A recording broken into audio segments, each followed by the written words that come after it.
plein d'entrepreneurs à qui j'ai accompagné qui sont passés d'un statut d'indépendant, même qui peuvent gagner beaucoup d'argent, à une société. Par exemple, j'ai bossé avec un indépendant en Suisse qui avait un statut d'indépendant, donc tout en personne physique, et qui est passé en société, qui m'a raconté à quel point le fait d'avoir travaillé ensemble et du coup d'avoir changé ce statut, d'avoir créé une personne morale, à quel point ça avait changé sa vie. Et donc c'est de ça dont on va parler dans cette vidéo, c'est d'utiliser le fait de créer une personne morale à son avantage en termes de mindset. Si tu veux creuser un petit peu là l'exemple que tu donnais à l'instant, comment il était avant, comment il fonctionnait avant, qu'est-ce qu'il n'avait pas et qu'est-ce qu'il a gagné en créant une personnalité morale. Quand tu as un statut d'indépendant, tout l'argent te revient. Donc déjà tu as l'impression que quand tu payes des gens, tu le payes avec ta poche. C'est une perte pour toi, ça c'est la première chose. La deuxième chose, c'est que quand tu retires tout à titre personnel, par exemple en Suisse, en France, etc., tu vas payer des impôts qui sont progressifs. Alors en Suisse ils sont un peu moins progressifs, mais c'est quand même, ils sont progressifs. Donc tu te retrouves à avoir des acomptes d'impôts sur le revenu pour l'année en cours qui sont élevés. Tu vois les impôts comme une charge fixe, alors qu'en fait les impôts viennent sur ton bénéfice à la fin. Mais en fait comme c'est mensualisé, etc., tu les vois comme une charge fixe qui sort tous les mois. Si t'arrives pas à les payer, tu fais banqueroute. Donc ça génère un stress qui est beaucoup plus élevé. Et le dernier, c'est qu'en termes de mindset, on parle souvent de cette distinction, être au service de son business ou le business à son service. Quand tu retires tout dans ton compte bancaire et que tu as l'impression que ça devient s'amputer de ton revenu, au final, c'est le business qui est à ton service et pas l'inverse. Dès que tu passes en personne morale, tu es confronté à le fait qu'il faut séparer tes revenus des revenus de l'entreprise. L'entreprise paye ses impôts et donc va te verser un salaire pour subvenir à tes besoins. Donc, ce qui est intéressant, c'est de se verser seulement en termes de rémunération ce que tu as besoin pour vivre. Donc ça devient des charges fixes pour l'entreprise. Mais déjà, tu te rends compte que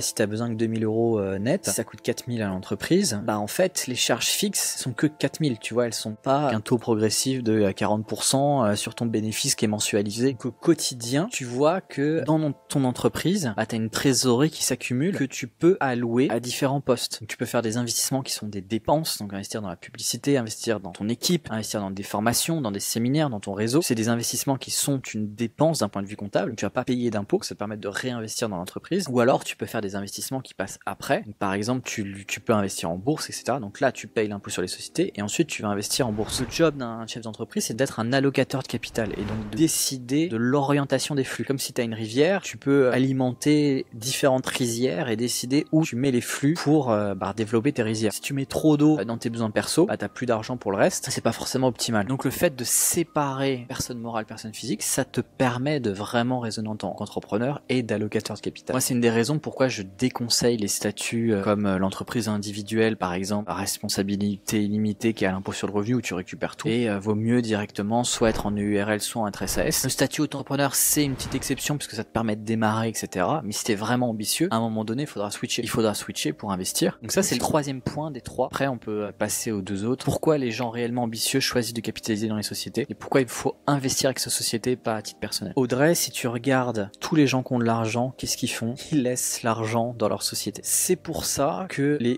ultra riches, entre guillemets, ont un taux marginal d'impôt si tu prends en compte les bénéfices non distribués de leurs entreprises et de 27%. Les foyers fiscaux les plus riches qui ont des revenus en comptant les bénéfices non distribués de leur entreprise, par exemple des bénéfices de 200 millions d'euros, payent un taux d'impôt de 27% à peu près, en prenant en compte leur rémunération, les dividendes qu'ils distribuent juste pour leurs besoins perso et finalement tout ce qui reste dans l'entreprise et qui est réinvesti. Pourquoi quand t'es riche tu laisses ton argent dans les sociétés? Déjà t'évites la fiscalité personnelle, donc tu peux investir beaucoup plus d'argent si tu le laisses dans l'entreprise. Ça c'est la première raison. Si tu laisses ton argent dans l'entreprise, sur 100 il reste 75, alors que si on l'a vu dans une des précédentes vidéos, si tu le retires, il reste 50. Donc vaut mieux investir 75 que investir 50. La deuxième raison, c'est que quand tu laisses ton argent dans les entreprises, cet argent, il est d'une certaine manière audité par ton expert comptable quand il va faire les comptes, il va faire les bilans. Donc d'un point de vue des établissements financiers, on accorde beaucoup plus de poids à l'argent qui est dans les sociétés parce qu'on sait exactement où il est, à quoi il sert via la comptabilité que juste un screenshot de ton PEL ou de ton compte titre en bourse. Donc en termes de dette, tu vas être capable de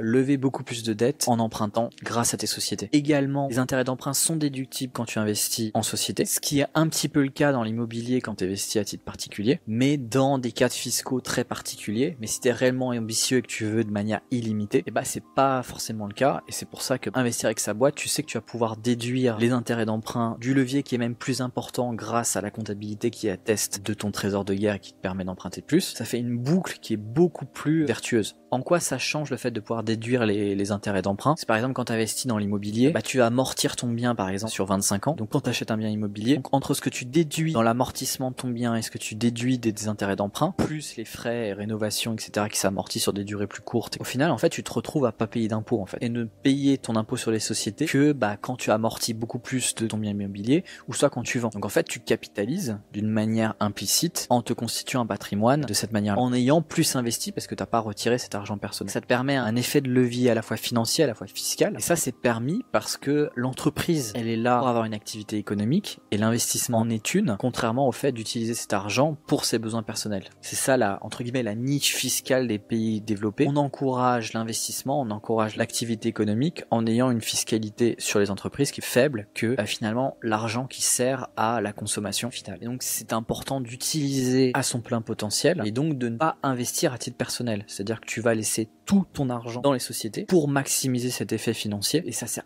complètement à rien d'utiliser ton argent perso pour investir en bourse, pour entre guillemets investir dans l'immobilier, etc. Alors tu peux l'utiliser pour acheter ta résidence principale et ça c'est quelque chose qu'on va voir dans une autre vidéo. L'investissement dans la résidence principale a plein d'avantages d'un point de vue financier, mais au-delà de ça, ça sert à rien de se constituer un patrimoine d'investissement, pas un patrimoine de jouissance à titre personnel. T'as un intérêt, même dès le début, de tout laisser dans les sociétés, de voir à très long terme et de jouer un jeu qui va être différent plus tard, parce que quand tu vas avoir 1 million de trésors de guerre sur des boîtes, le jeu va être différent. Par exemple, l'investissement dans les startups, par exemple comme fait Xavier Niel, etc. Quand tu investis avec une société, par exemple dans d'autres entreprises, tu prends ce qu'on appelle des participations qualifiées, c'est-à-dire que tu prends plus de 5% du capital d'une entreprise directement. Là, tu vas plutôt faire de l'investissement dans les startups pour racheter des parts d'un restaurant, d'investir dans l'économie réelle en prenant directement part substantielle. Ou alors, si tu as énormément d'argent, ça arrive que tu achètes tellement d'actions en bourse d'une boîte que tu rentres au capital et tu arrives à 5%, 10% du capital boîte. C'est comme ça que par exemple Bernard Arnault a racheté une part substantielle d'Hermès en rachetant des actions via le marché de capitaux. Mais tu te retrouves à avoir des avantages fiscaux. Par exemple, t'es exonéré en très grande partie de l'impôt sur les plus-values quand tu as des participations qui sont qualifiées. Si tu as le régime Murphy sur les dividendes qui fait que comme le business que tu achètes a déjà payé son impôt sur les sociétés, toi tu vas pas le payer une deuxième fois sur les dividendes que tu reçois. Donc tout cet environnement des affaires, donc, si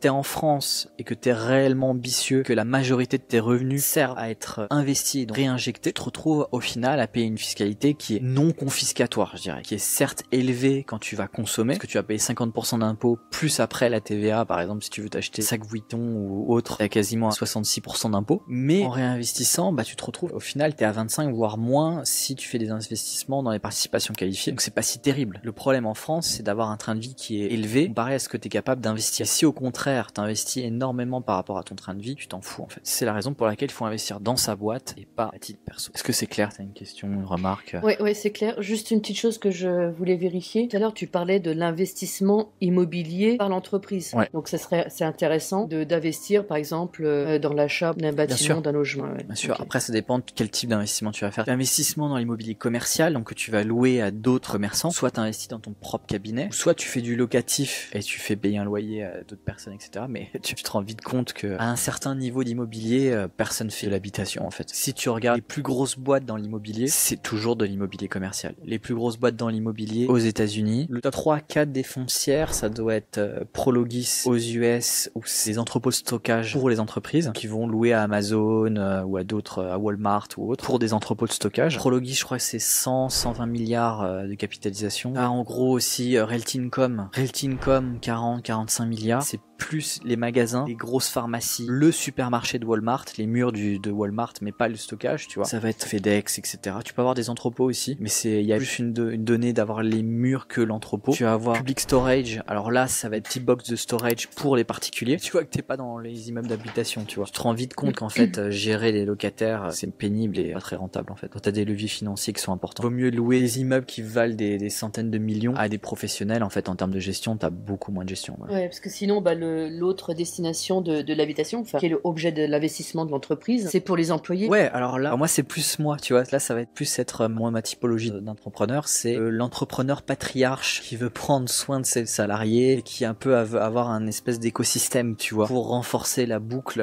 dans son entreprise. Tu vois, par exemple, moi si j'ai des employés qui viennent habiter en Roumanie, je vais acheter leur logement, je vais le rénover leur logement, ça peut justifier d'acheter une cantine pour les employés, etc. Et donc t'essaies de créer un écosystème, tu crées ta mini Silicon Valley, tu vois, la Google, t'as tout en un dans là où t'es, en fait. Donc t'as une démarche de l'entrepreneuriat où c'est une grande famille. Alors certes, bon bah t'as des avantages en nature qui sont taxables et autres, etc. Bref, en termes de fiscalité. Au final, c'est quand même intéressant d'avoir cette boucle vertueuse qui s'auto-alimente. C'est intéressant, oui, évidemment. Et après, tous les entrepreneurs sont pas dans cette démarche. C'est pour ça que nous, on préfère, tu vois, sélectionner nos clients de manière drastique, sélectionner les personnes avec qui on travaille de manière drastique pour permettre un cycle vertueux. Parce que si tu travailles avec les meilleurs, tu sais que bah en augmentant leur productivité d'un petit peu, ils vont te le rendre au centuple dans l'entreprise et ça crée un environnement qui est certes beaucoup plus agréable de bosser, mais aussi qui permet de créer beaucoup plus de valeur. C'est pour ça que c'est intéressant d'aller espionner un petit peu les grands entrepreneurs pour voir un peu comment ils se structurent, comment ils investissent, etc. Il y a plusieurs seuils. Quand tu dépasses 700 000 euros de chiffre d'affaires, tes comptes ne sont plus entièrement anonymes. Déjà, il y a certains trucs qui deviennent publics. Il y a d'autres seuils. Quand tu as tes sociétés qui sont en bourse, carrément, il n'y a plus rien qui est public puisque tu dois établir des rapports financiers pour tes actionnaires. Et donc, par exemple, c'est facile d'aller un peu espionner les sociétés cotées. Tu vois, même des sociétés qui sont pas cotées, par exemple, Xavier Niel, toute sa galaxie d'entreprises. Si tu vas sur Paper, tu mets Xavier Niel, tu peux voir toutes ces entreprises, tu peux voir comment il détient ces entreprises. Et en allant dans les statuts, tu peux voir quelles entreprises sont encastrées. Par exemple, tu pars de Free, qui est sa plus grosse boîte, tu vois, qui génère à peu près 200 millions de bénéfices. En regardant les statuts, tu vois par quelle société il détient Free, tu vois que c'est Iliad. Iliad, après, derrière, tu peux voir par quelle société via les statuts. Tu peux remonter un petit peu sa constellation d'entreprises et tu peux voir après comment il investit son argent. C'est intéressant d'aller un petit peu regarder les états financiers, d'aller voir comment cet argent est réinvesti. Et donc, tu vas un peu naviguer dans la constellation et regarder comment Bernard Arnault investit sa fortune au travers d'LVMH. C'est intéressant. T'as dit que tu vas dans Paper, c'est quoi, c'est un site? Alors pour Xavier Niel, les entreprises non cotées, tu vas Papers